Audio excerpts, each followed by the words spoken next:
The reason there's so much talk about this book is this claim of yours, this astonishing statement said to be made by Queen Camilla to a friend, this is in the book, that Camilla said, and I quote about Harry and Meghan, she's been brainwashing him. So they've obviously read the extracts.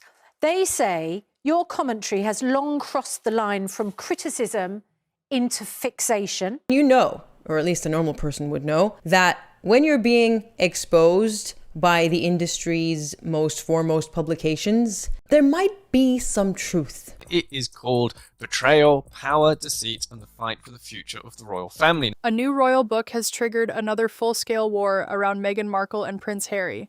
Investigative biographer Tom Bower says his latest reporting exposes what palace insiders allegedly thought from the very beginning.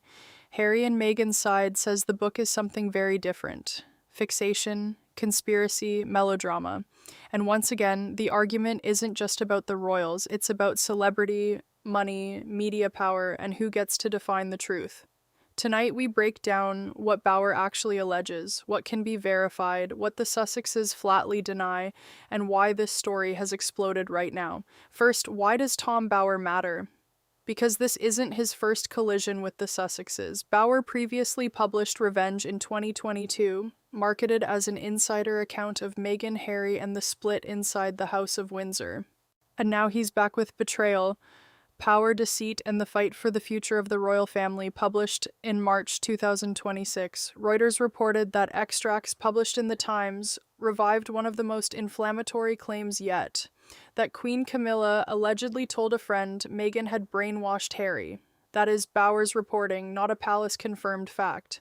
But I can assure you it's very well sourced from the person who heard it from the Queen's mouth. And it's true. I mean, that's the point. It is actually, unfortunately, true at the time. The reason this lands so hard is that it drops onto an already shattered timeline.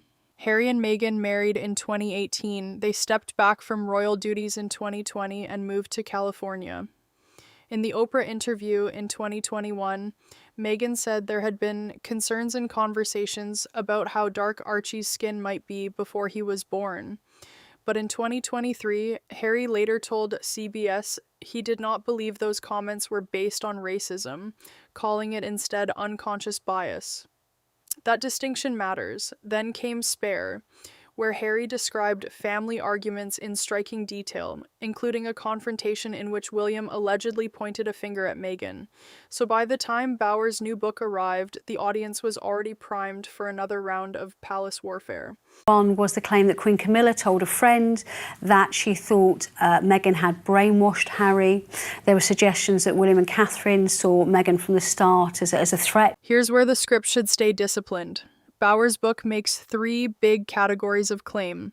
First, palace perception, that Meghan changed Harry and was seen as a destabilizing force.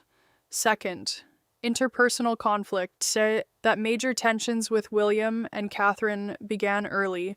Third, strategy and ambition, that the Sussex project after royal life became a blend of grievance, publicity, and commercial reinvention. Reuters says Buckingham Palace declined to comment. William and Catherine's representatives did not immediately comment either. So there is no royal confirmation here, only Bower's reporting and the silence around it. Basically not an ally, suggestions of her demanding that William not wag his finger in her face. That detail is especially potent because Harry's own memoir described a similar clash. According to reporting on Spare, William pointed a finger at Meghan during a 2018 argument, and Meghan replied, "If you don't mind, keep your finger out of my face." That doesn't prove Bower's sourcing, but it does show that a finger-pointing confrontation is already part of the Sussexes' own public narrative. In other words, Bower isn't inventing conflict out of thin air. He's amplifying and reinterpreting a feud Harry himself has already made public. How on earth did I get here? And there I was the girl from Suits. One of Bower's recurring themes is that Meghan's public identity became the real battleground. Take One Young World in Manchester in 2022. Meghan's actual speech focused on her long connection to the summit, her earlier appearances in Dublin, Ottawa, and London, and how becoming a mother changed her worldview. Critics later argued the speech felt overly self-referential. Bauer leans into that criticism in the wider debate around image and self-presentation. But the verified record is straightforward. Meghan did give the speech, she did frame it around her own journey, and she did open the summit in person with Harry by her side. By saying, your time is now. Then there's the money question, the part of the story that keeps pulling this out of pure royal gossip and into Hollywood news. After leaving royal life, Harry and Meghan signed lucrative media deals. Reuters reported that their Spotify agreement ended in 2023 after just one produced series, with Spotify and Archewell Audio saying they had mutually agreed to part ways. Meghan's lifestyle pivot continued with As Ever, and People reported that the brand's debut collection launched in April 2025, with 8 products priced from $12 to $28, developed with Netflix's consumer products division. By 2026, Variety reported deep Netflix frustration, disputed internally by Netflix and the Sussex's lawyer, while also saying the relationship had shifted into a first-look arrangement, and that, with love, Meghan would continue as seasonal specials. Meghan Markle is getting raves for her raspberry jam, but some are criticizing its runny texture. That clip matters because it shows the strange reality of the Sussex brand in 2025 and 2026. Even a fruit spread becomes a culture war event. Every product drop, every partnership, every appearance becomes a referendum on whether Meghan is building a serious business, cashing in on royal fame, or both.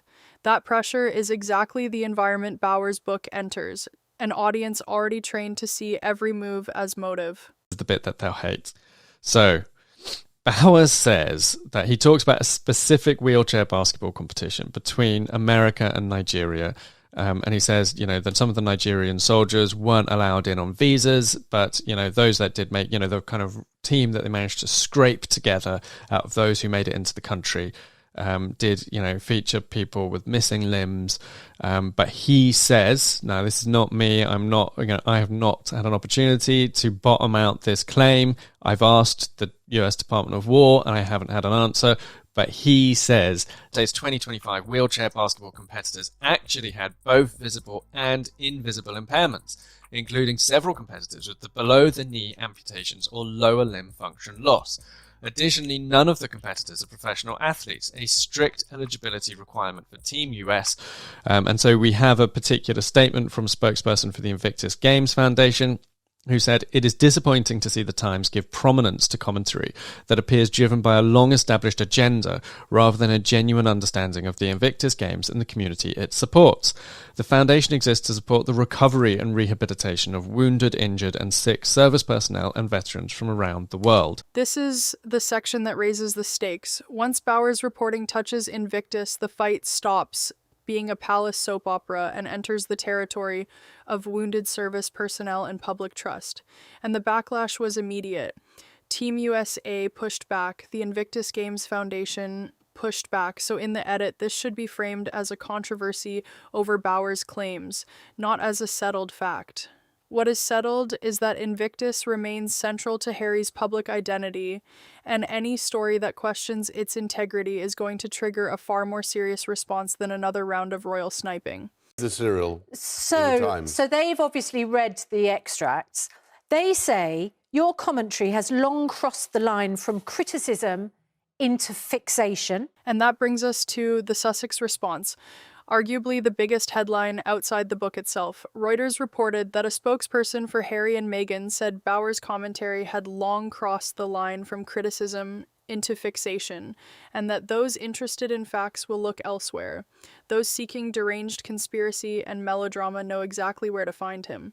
That language is unusually aggressive for a Sussex statement. It tells you they didn't want this treated as just another royal book. They wanted to discredit the author himself. I would love reconciliation with my family. There's no point in continuing to fight anymore. As I said, life is precious. That quote is why Bauer's book lands with extra force now. Reuters reported that Harry met King Charles for tea in September 2025, their first meeting in 20 months after Harry had publicly said he wanted reconciliation and didn't know how much longer his father had. So the emotional backdrop is clear. A fractured family, a sick king, a son talking about lost time, and a book arguing that Meghan's influence helped drive the rupture. Whether viewers believe Bauer or not, the timing makes the story impossible to ignore. I mean, Robert, we often talk, don't we, about the royals' mantra of never complain, never explain. They do complain sometimes. So what happens next? The palace, true to form, may say nothing. But the calendar matters. The Invictus Games Foundation confirms Birmingham will host the next games in July 2027, returning the event to the UK.